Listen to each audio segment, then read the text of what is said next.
At least 90% of our mental life is subconscious, so that those who fail to make use of this mental power live within very narrow limits. The subconscious can and will solve any problem for us if we know how to direct it. The subconscious processes are always at work. The only question is, are we to be simply passive recipients of this activity, or are we to consciously direct the work?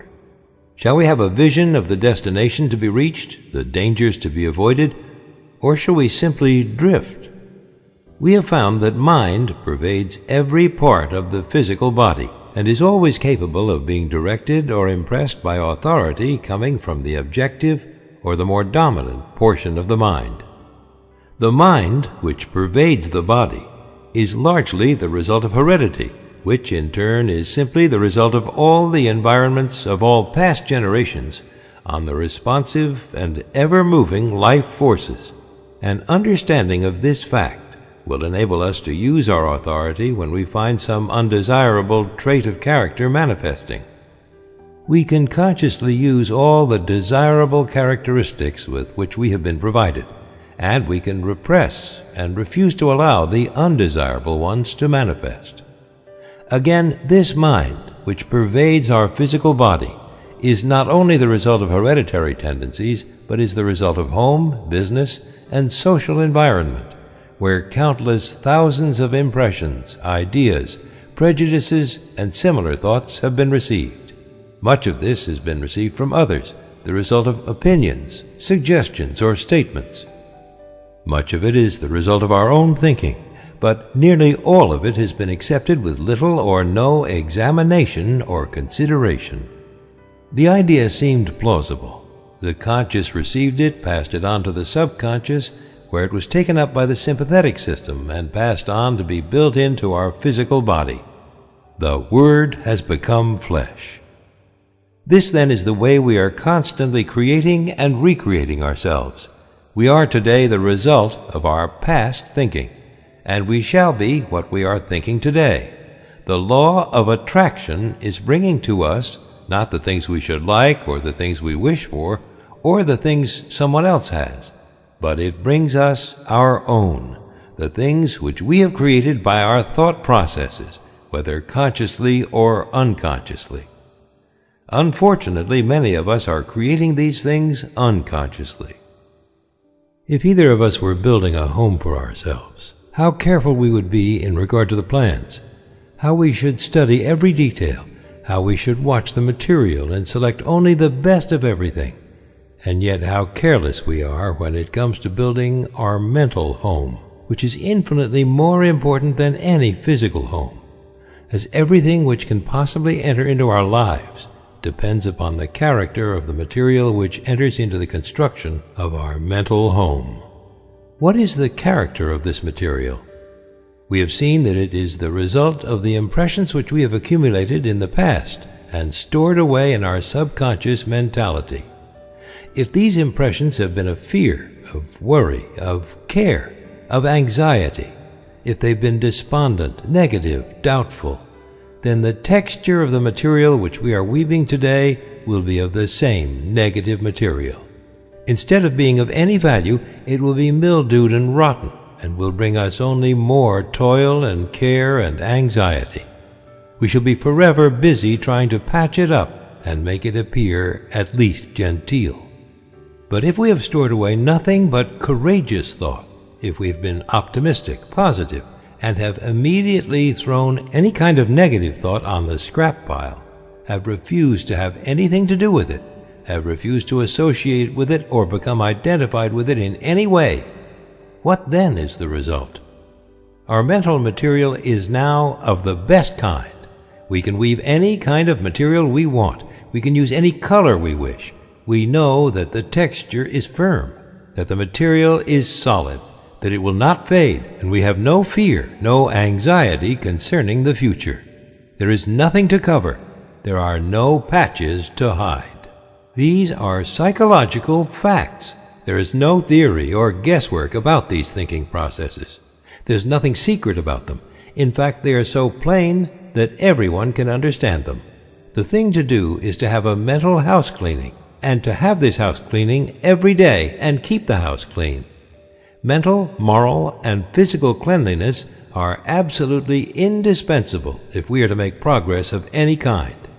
When this mental house cleaning process has been completed, the material which is left will be suitable for the making of the kind of ideals or mental images which we desire to realize. There is a fine estate awaiting a claimant.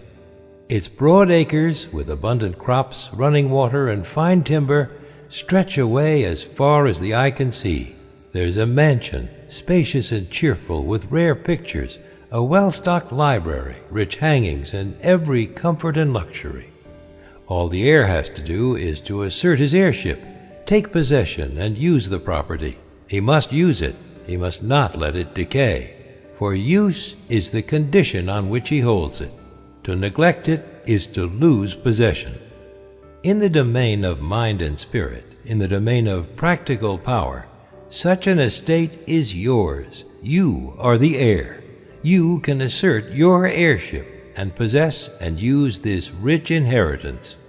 Power over circumstances is one of its fruits. Health, harmony, and prosperity are assets upon its balance sheet. It offers you poise and peace. It costs you only the labor of studying and harvesting its great resources. It demands no sacrifice except the loss of your limitations, your servitudes, your weakness. It clothes you with self-honor and puts a scepter in your hands. To gain this estate, 3 processes are necessary. You must earnestly desire it. You must assert your claim. You must take possession. You admit that those are not burdensome conditions. You are familiar with this subject of heredity.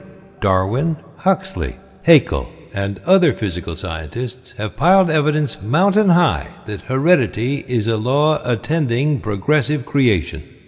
It is progressive heredity which gives man his erect attitude, his power of motion, the organs of digestion, blood circulation, nerve force, muscular force, bone structure, and a host of other faculties on the physical side. There are even more impressive facts concerning heredity of mind force.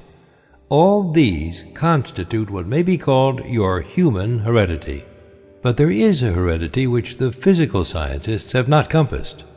It lies beneath and antecedent to all their researches. At a point where they throw up their hands in despair, saying they cannot account for what they see, this divine heredity is found in full sway. It is the benignant force which decrees primal creation. It thrills down from the divine, direct into every created being. It originates life, which the physical scientist has not done, nor ever can do. It stands out among all forces supreme, unapproachable. No human heredity can approach it. No human heredity measures up to it. This infinite life flows through you, is you. Its doorways are but the faculties which comprise your consciousness. To keep open these doors is the secret of power. Is it not worthwhile to make the effort? The great fact is that the source of all life and all power is from within. Persons, circumstances, and events may suggest need and opportunities, but the insight, strength, and power to answer these needs will be found within. Avoid counterfeits. Build firm foundations for your consciousness upon forces which flow direct from the infinite source, the universal mind of which you are the image and likeness. Those who have come into possession of this inheritance are never quite the same again. They have come into possession of a sense of power hitherto undreamed of.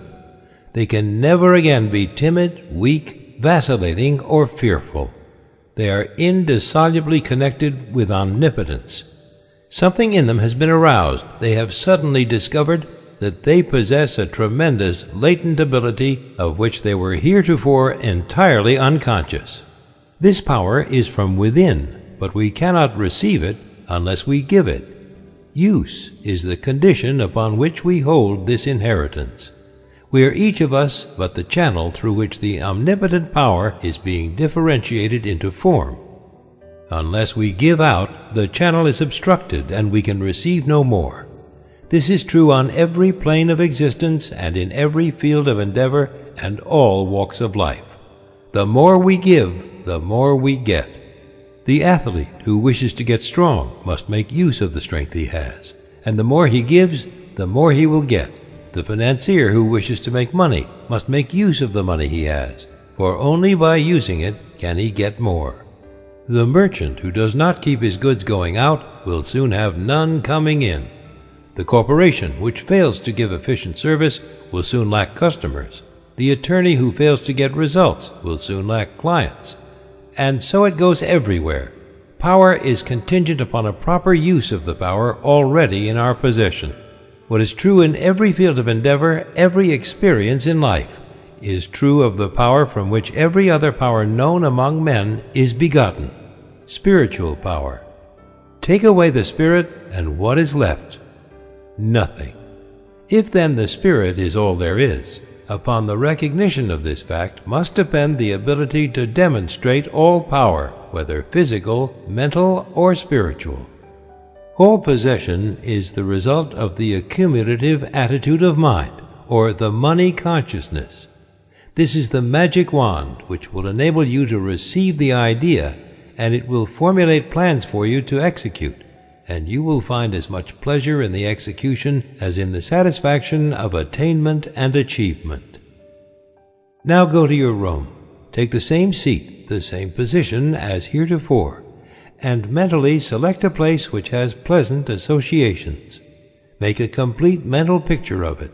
See the buildings, the grounds, the trees, friends, associations, everything complete. At first you'll find yourself thinking of everything under the sun, except the ideal upon which you desire to concentrate. But do not let that discourage you. Persistence will win. But persistence requires that you practice these exercises every day without fail.